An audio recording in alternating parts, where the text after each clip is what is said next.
حجۃ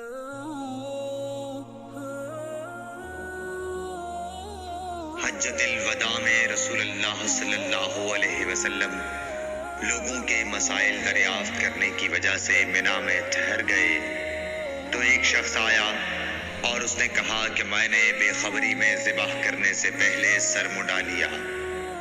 آپ صلی اللہ علیہ وسلم نے فرمایا اب ذبح کر لے اور کچھ حرج نہیں۔ پھر دوسرا آدمی آیا، اس نے کہا کہ میں نے بے خبری میں رمی کرنے سے پہلے قربانی کر لی۔ آپ صلی اللہ علیہ وآلہ وسلم نے فرمایا اب رمی کر لے اور پہلے کر دینے سے کچھ حرج نہیں۔ ابن عمرو کہتے ہیں اس دن آپ صلی اللہ علیہ وسلم سے جس چیز کا بھی سوال ہوا جو کسی نے آگے اور پیچھے کر لی تھی تو آپ صلی اللہ علیہ وسلم نے یہی فرمایا کہ اب کر لے اور کچھ حرج نہیں۔ صحیح بخاری حدیث نمبر 83۔